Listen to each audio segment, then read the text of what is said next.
નમસ્કાર બાળ મિત્રો, ધોરણ 7 વિજ્ઞાન વિષયમાં પાઠ નંબર 5 એસિડ, બેઝ અને ક્ષાર. અગાઉના લેક્ચરમાં આપણે એસિડ અને બેઝના ગુણધર્મો વિશે અભ્યાસ કર્યો હતો. આ ઉપરાંત કેટલાક એસિડ આપણને ક્યાં જોવા મળે છે, જે કુદરતી એસિડ છે એ કુદરતમાં કઈ વસ્તુમાં રહેલા છે, અને એ સિવાય આપણે કેટલાક બેઝ એ ક્યાંથી પ્રાપ્ત થાય છે એના પ્રાપ્તિ સ્થાન આપણે જોયેલા, જેમાં કુદરતી એસિડ અને કુદરતી બેઝ વિશે આપણે વાત કરેલી. પહેલા લેક્ચરમાં આપણે એ પણ સમજેલા કે કોઈ પદાર્થ એસિડ છે કે બેઝ એને નક્કી કરવું હોય તો એની મેઇન રીત જે છે એ આપણે કરીએ છીએ સ્વાદ દ્વારા. પહેલો જ ગુણધર્મ આપણે પકડીએ કે સ્વાદ દ્વારા નક્કી કરી શકાય કે એસિડ છે કે બેઝ. જો ખાટો સ્વાદ ધરાવે તો એસિડ હોય, પેલો ગુણધર્મ જોયો ને આપણે સ્વાદ, અને જો તુરો સ્વાદ ધરાવે તો બેઝ હોય, અને ખારો અથવા તો મીઠો સ્વાદ હોય, ગળ્યો સ્વાદ હોય તો તે શું હોય? ન્યુટ્રલ, તટસ્થ પદાર્થ જેને કહેવાય. એસિડ પણ નથી અને બેઝ પણ નથી. તો એસિડ અને બેઝને નક્કી કરવા માટે સ્વાદનો ઉપયોગ આપણે કરી શકીએ, પરંતુ દરેક પદાર્થ વિશ્વસનીય હોતા નથી કે જેને આપણે ચાખી શકીએ. કેટલાક પદાર્થ ઝેરી હોય, આપણને ખબર પણ ના હોય, અને એ એસિડનું દ્રાવણ જે છે એ ઝેરી હોય, આપણા શરીરને નુકસાન કરે, તો એને આપણે ચાખીને નક્કી ના કરાય એનો સ્વાદ કેવો છે. જો આપણે ચાખીએ તો પછી આપણે સ્વાદ બતાવવા માટે પછી જીવતા રહીએ નહીં. આપણે હાજર જ ના હોય તો કઈ રીતે કહી શકીએ કે એસિડ છે કે બેઝ? એટલે દરેક પદાર્થને ચખાય નહીં. તો આ રીત ખોટી છે એસિડ બેઝ નક્કી કરવાની. તો કઈ રીતે નક્કી કરીશું કે કયો પદાર્થ એસિડિક સ્વભાવ ધરાવે છે અને કયો પદાર્થ બેઝિક સ્વભાવ ધરાવે છે? તો એને નક્કી કરવા માટે જેનો ઉપયોગ કરવામાં આવે છે તેને સૂચકો તરીકે ઓળખવામાં આવે છે. શું કહેવામાં આવે છે? સૂચકો. તમે નામ જુઓ, સૂચકો. સૂચક એટલે જે સૂચન કરે છે. કોનું સૂચન કરે છે? કે જે તે પદાર્થનું એસિડ હોવાનું સૂચન કરે છે. આ સૂચકો જે છે એ કોઈ પદાર્થ એસિડ હોવાનું કે બેઝ હોવાનું સૂચન કરે છે, એટલા માટેનું નામ શું છે? સૂચક. જે સૂચન કરે છે એને સૂચક કહેવાય. આવા કેટલાક સૂચકોનું નામ આપણે પહેલા લેક્ચરમાં સમજેલા છે. તો આવા કેટલાક કુદરતી સૂચકો જે છે એના વિશે આજે આપણે અભ્યાસ કરવાનું છે. કુદરતી સૂચકો કોને કહેવાય? તો આપણે જોયેલું છે કે કુદરતમાંથી સૂચકો મળી આવે છે, એવા સૂચકોને કહેવાય કુદરતી સૂચકો. તો આજે શું જોવાનું છે આપણે? કુદરતી સૂચકો. જે સૂચકો આપણને કુદરત દ્વારા ડાયરેક્ટ મળે છે તેવા સૂચકો. જેમાં પહેલું કુદરતી સૂચક છે લિટમસ. Number 1 litmus. તો સૌપ્રથમ તેનું પ્રાપ્તિ સ્થાન જોઈએ કે લિટમસ આપણને ક્યાંથી મળે છે. તો લિટમસ સૂચક જે છે એ સૌથી વધારે ઉપયોગમાં લેવામાં આવતું સૂચક છે. શેની માટે? એસિડ બેઝની પરખ કરવા માટે. સૌથી વધારે ઉપયોગમાં લેવામાં આવે છે. જ્યારે આપણે એસિડ બેઝની પરખ કરવી હોય ત્યારે સૌપ્રથમ જો કોઈ તમારી નજરમાં આવે તો એ હવે હશે લિટમસ. લિટમસ પત્ર, લિટમસનું દ્રાવણ, એના વડે આપણે કોઈ પદાર્થ એસિડ છે કે બેઝ છે એ આપણે નક્કી કરી શકીએ છીએ. અને સૌથી વધારે મોસ્ટ કોમનલી ઉપયોગમાં આવતું હોય તો એ છે લિટમસ. તો આવું લિટમસનું સૂચક આપણને ક્યાંથી મળે? તો લાઇકેન નામની વનસ્પતિમાંથી પ્રાપ્ત કરવામાં આવે છે. તેને લાઇકેન નામની વનસ્પતિમાંથી પ્રાપ્ત કરવામાં આવે છે. લાઇકેન નામની જે વનસ્પતિ જે છે એક પ્રકારની વનસ્પતિ છે, અને તેમાંથી લિટમસ નામનું સૂચક જે છે એ મેળવવામાં આવે છે. લાઇકેન નામની વનસ્પતિની આકૃતિ જો તમે જુઓ તો બાજુમાં આપેલી છે નીચે આકૃતિ A માં. આ જે વનસ્પતિ છે એ સમુદ્રના તળિયે જોવા મળે, નદી નાળામાં જોવા મળે, અને મુખ્યત્વે જે જલીય વનસ્પતિ જે આવે એ એ પ્રકારની આ વનસ્પતિ છે જેનું નામ છે લાઇકેન.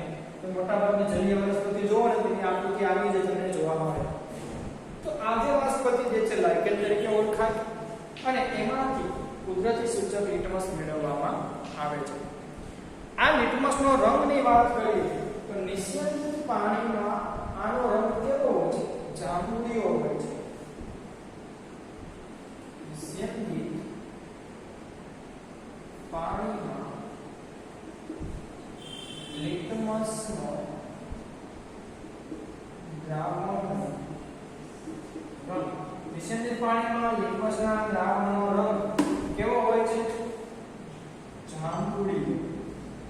જાંબુડિયો રંગ તમને ખબર છે કેવો હોય? આપણે જાંબુડા કરીએ અને જે રંગ બને આપણી જીભ ઉપર એને રંગ કેવો કહેવાય? જાંબુડિયો રંગ.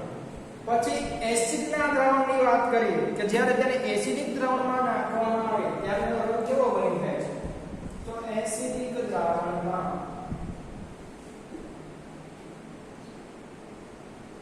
લિટમસના દ્રાવણનો રંગ કેવો બની જાય છે?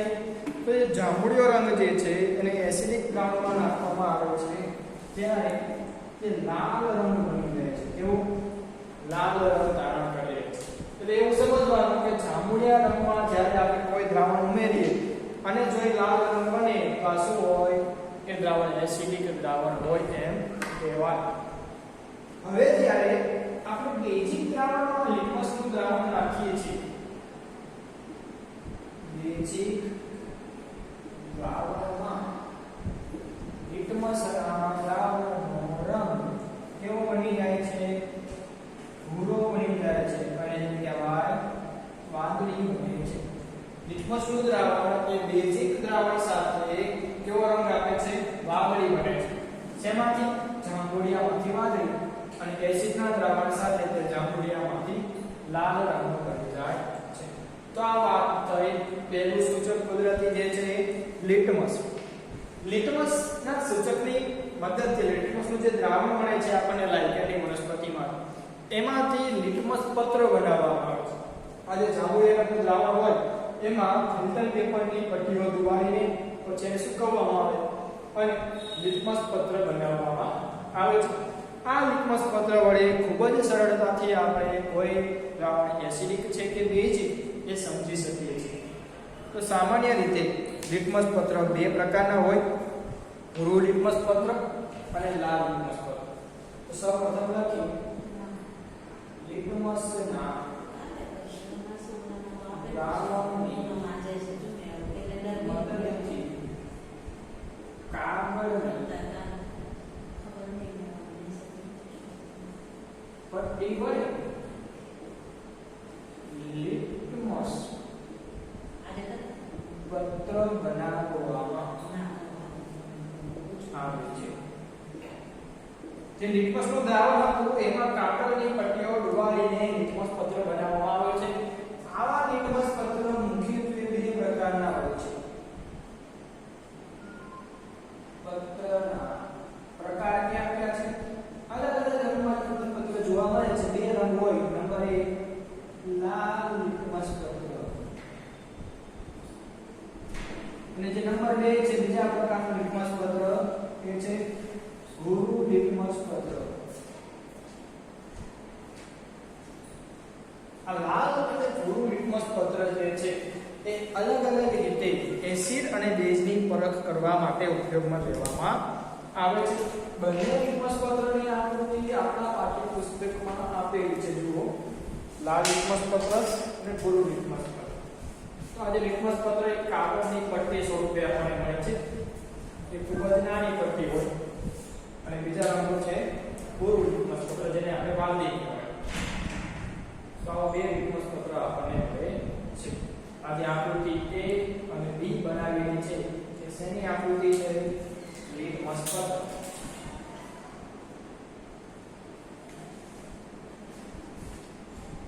તો અહીંયા બંને જે લિટમસ પત્ર જે છે એનો ઉપયોગ એસિડ અને બેઝની પરખ કરવા માટે થાય છે. હવે લિટમસ પત્ર વડે એસિડ બેઝને કેવી રીતે પરખી શકાય એની માટેની આ પ્રવૃત્તિ 5.1 આપણા પાઠ્યપુસ્તકમાં આપેલી છે. પરંતુ પ્રવૃત્તિ સમજતા પહેલા તો પ્રવૃત્તિ કરતા પણ સરળ રીતે આપણે સમજીએ કે લિટમસ પત્ર વડે એસિડ અને બેઝની પરખ કેવી રીતે થાય છે, તો આપણે શોર્ટમાં એને સમજવાનો પ્રયત્ન કરીએ કે જો કોઈ દ્રાવણને એના ટીપાને આપણે લાલ લિટમસ પત્ર ઉપર મૂકો અને એનો રંગ જો ભૂરો બની જાય તો એ દ્રાવણ શેનું હશે? બેઝનું દ્રાવણ હોય છે. એટલે કે લાલ લિટમસ, આપણે લિટમસ પત્ર લખી, લિટમસ જે લિટમસ પત્ર પહેલા કેવા રંગનું હતું? લાલ રંગનું હતું અને કેવું બની જાય છે? ભૂરું બની જાય. લિટમસ પત્ર લાલમાંથી ભૂરું બની જાય તો જે દ્રાવણ આપણે લીધું હતું એ કેવું હશે? બેઝ હશે. એટલે કે તમે જો બેઝનું કોઈ દ્રાવણ તમારી પાસે બીકરમાં હોય અને એમાં તમે લાલ લિટમસ પત્ર ડુબાડો તો કેવા રંગ બની જશે? ભૂરા રંગ બની જશે. તો ખબર પડી જાય કે ભૂરો રંગ કોનો છે? બેઝના કારણે આવેલો છે. આનાથી ઉલટું બને કે ભૂરા રંગનું લિટમસ પત્ર હોય અને એની ઉપર કોઈ દ્રાવણનું ટીપું મૂકો અને લાલ રંગ બની જાય તો એ દ્રાવણ શું હોય? તે જે દ્રાવણ આપણે લીધેલું છે કેવું હશે? એસિડ હશે. તો લિટમસ પત્ર વડે કહી શકીએ આપણે કે એસિડ ક્યારે છે અને બેઝ ક્યારે છે. તમને કોઈ દ્રાવણ આપી દીધું, આપણે ઉદાહરણ લઈને સમજીએ. પરંતુ એ તો જોતા નથી આપણે, ખાલી ઉદાહરણ તમને કહું છું. એક બીકર છે, એમાં તમને કોઈ એક દ્રાવણ આપેલું છે પણ તમને કીધેલું નથી કે આપેલું દ્રાવણ એસિડ છે કે બેઝ. ખાલી દ્રાવણ આપી દીધું, આપણે પરખ કરવાની છે કે આ દ્રાવણ એસિડ છે કે પછી બેઝ છે. પ્રશ્ન છે આપણી માટે કે બીકરમાં આપેલું દ્રાવણ કેવું છે? એસિડ છે કે પછી બેઝ. તો એ પરખ કરવા માટે અત્યારે કોનો ઉપયોગ કરીશું આપણે? તો સૌપ્રથમ પહેલો જ સૂચક આપણે સમજેલા છે લિટમસ. તો લિટમસની પત્રની મદદથી આપણે નક્કી કરીશું કે આ બીકરમાં આપેલું દ્રાવણ એસિડ છે કે બેઝ. આપણી પાસે બે લિટમસ પત્ર છે, લાલ લિટમસ પત્ર અને ભૂરું લિટમસ પત્ર. તો આપણે બંને વડે કસોટી કરીશું. તો સૌપ્રથમ આપણે એમાં લાલ લિટમસ પત્રને ડુબાડીશું. હવે જો ડુબાડીએ અને પછી બહાર લઈને જોઈએ કે એમાં રંગ પરિવર્તન થાય છે કે નથી થતો, અને એવી જ રીતે આપણે એના પછી ભૂરું લિટમસ પત્ર અંદર ડુબાડીશું અને એમાં થતો રંગ પરિવર્તન આપણે નોંધીશું. જો આપણને રંગ પરિવર્તન એ રીતનો દેખાય કે ભૂરું લિટમસ પત્ર લાલ બને છે, જો ભૂરા લિટમસ પત્ર ઉપર તમને આવી રીતે લાલ રંગ દેખાય તો શું સમજવાનું કે આપેલું દ્રાવણ એસિડ છે. કારણ કે અહીંયા જો ભૂરો લિટમસ પત્ર લાલ બની જાય તો દ્રાવણ શેનું હોય? એસિડનું દ્રાવણ હોય છે. તો કરી શકીએ આપણે લિટમસ પત્ર વડે નક્કી. જો એવું ના બને, ભૂરું લાલ ન બને, તો પછી આપણે બીજી પ્રવૃત્તિ શું કરીશું? લાલ લિટમસ પત્રને બીકરમાં ડુબાડીએ. લાલ લિટમસ પત્રને બીકરમાં ડુબાડો અને જો એ ભૂરા રંગનું બની જાય તો અહીંયા તમે જો લાલ રંગમાંથી ભૂરો રંગ બને તો શું હોય? બેઝ હોય. તો જો લિટમસ પત્ર લાલ રંગનું હતું એ ભૂરા રંગનું બની જાય છે તો આપેલું દ્રાવણ બેઝનું દ્રાવણ છે એ કહેવાય. તો આવી રીતે આપણે લાલ અને ભૂરા લિટમસ પત્ર વડે નક્કી કરી શકીએ છીએ કે આપેલું દ્રાવણ જે છે એસિડ છે કે બેઝ. હવે તમારે યાદ રાખવાની એક શોર્ટકટ ટ્રીક તમને આપું તો ખાલી તમારે એસિડ ને યાદ રાખવાનું છે, એનું ઉલટું હોય એને બેઝ કરી દેવાનું. કઈ રીતે? તો ભૂરા લાલ સાયકલ લઈને એસિડ વેચતા અથવા તો વેચે છે. આ એક લાઈન યાદ રાખજો તમે. ભૂરા લાલ સાયકલ લઈને એસિડ વેચે છે. આની પરથી આપણે નક્કી કરી શકીએ કે કોઈ દ્રાવણ એસિડ છે એમાં લિટમસ પત્ર પર કેવો રંગ દર્શાવે? કઈ રીતે? તો ભૂરા લાલ એટલે ભૂરામાંથી લાલ બને. ભૂરા લાલ એટલે જો ભૂરામાંથી લાલ બને તો શું હોય? એસિડ હોય. આટલું તો યાદ રાખો ને. ભૂરું લિટમસ પત્ર લાલ બને તો શું હોય? એસિડ હોય.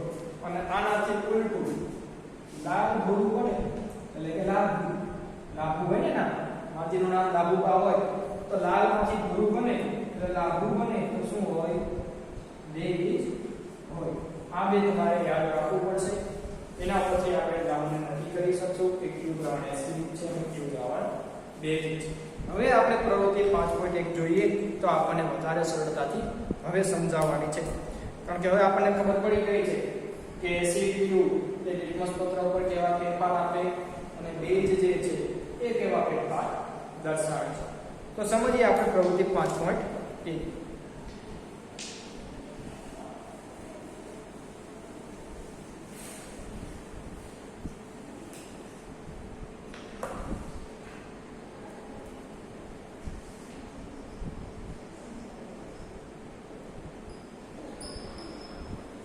પ્રવૃત્તિમાં શું કીધેલું છે કે પ્લાસ્ટિકનો કપ પ્યાલા લઈ કસનળીમાં કાં તો પ્લાસ્ટિકનો કપ લો કાં તો પ્યાલા લો કાં તો કસનળી લો એમાં લીંબુનો થોડો રસ લઈ એમાં પાણી મિશ્રણ કરો તો આપણે પ્યાલા લઈએ અથવા કસનળી લઈએ કસનળીમાં શું લેવાનું છે આપણે લીંબુનો થોડો રસ લો અને એમાં પાણી મિશ્રિત કરો એટલે આમાં જે આપણને દ્રાવણ મળે છે જે લિક્વિડ મળે છે એ લિક્વિડમાં શું હશે લીંબુનો રસ વત્તા પાણી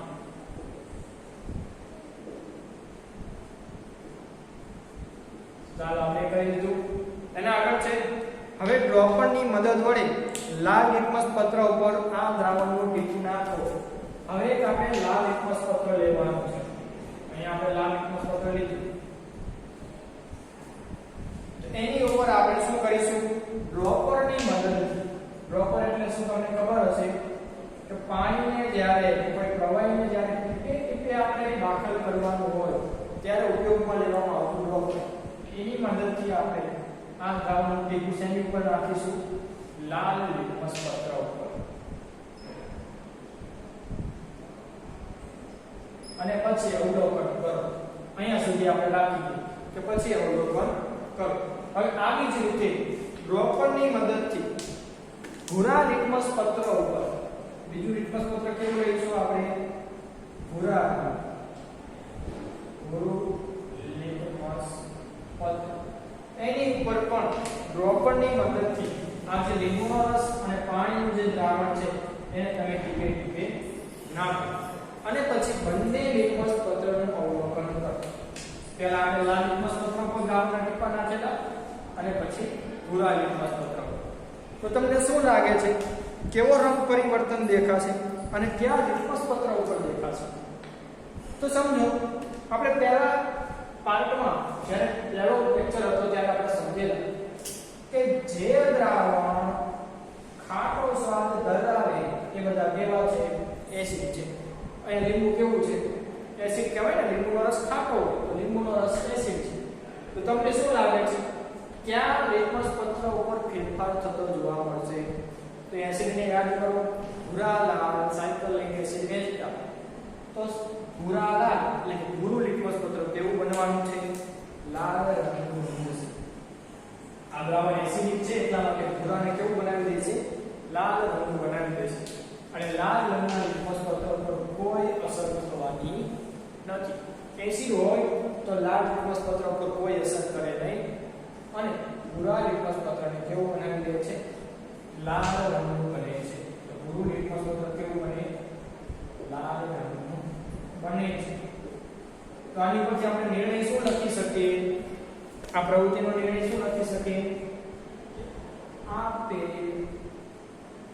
લીંબુનો રસ એ કેવો છે એસિડ છે અથવા તો એસિડિક પ્રકૃતિ ધરાવે છે તો શોધી લીધું આપણે લિટમસ પત્ર વડે આપેલું દ્રાવણ કેવું છે અહીંયા આપણને મળે છે નિર્ણય શું મળ્યો આપણને કે તારણ જેને કહીએ શું મળે છે કે આ તે લીંબુનો રસ એસિડ છે અને આ જે છે આપણને શું મળે અવલોકન મળે છે અવલોકનમાં શું મળે કે ભૂરું લિટમસ પત્ર લાલ રંગનું બને છે માટે એમ કહેવાય કે જે લીંબુનો રસ જે છે તે એસિડિક પ્રકૃતિ ધરાવે છે સમજાય કે પ્રવૃત્તિ તો આ જ પ્રવૃત્તિનું પુનરાવર્તન આની આ જ પ્રવૃત્તિ જે છે એનું પુનરાવર્તન બીજા કેટલાક દ્રાવણ તમને આપેલા છે એ દ્રાવણની સાથે તમારે કરવાનું છે.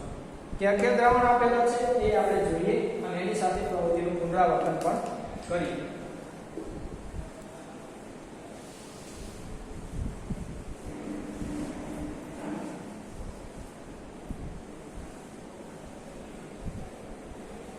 એક નિર્ણય આપણને મળી ગયો કે લીંબુનો રસ જે છે એસિડ છે, પણ આવા તો ઘણા બધા દ્રાવણ આપણને પાઠ્યપુસ્તકની પ્રવૃત્તિમાં આપેલા છે. એ દરેક દ્રાવણ માટે આપણે નક્કી કરીશું કે એસિડ છે કે બેઝ છે. તો સૌપ્રથમ એવા દ્રાવણના નામ લખી લઈએ. નળનું પાણી,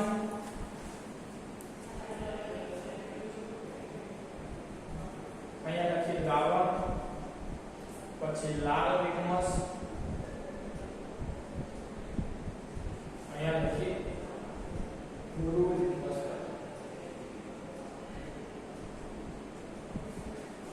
તો પછી લખીએ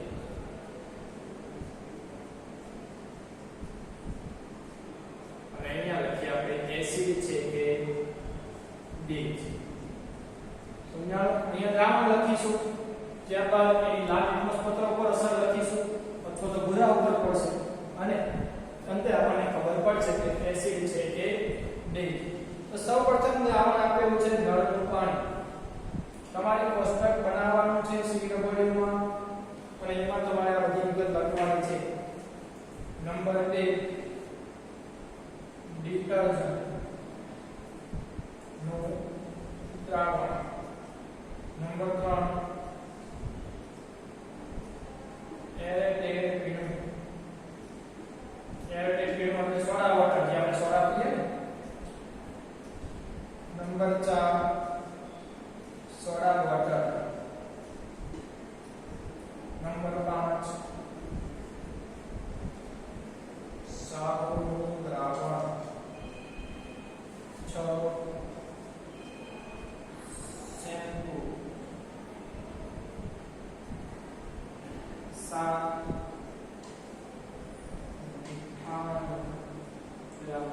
સૌપ્રથમ પહેલા આપણે માટે જોઈ લઈએ કે એસિડ છે કે બેઝ, તો ભૂરા લિટમસ પત્ર ઉપર અથવા લાલ લિટમસ પત્ર ઉપર કેવી અસર દર્શાવે છે.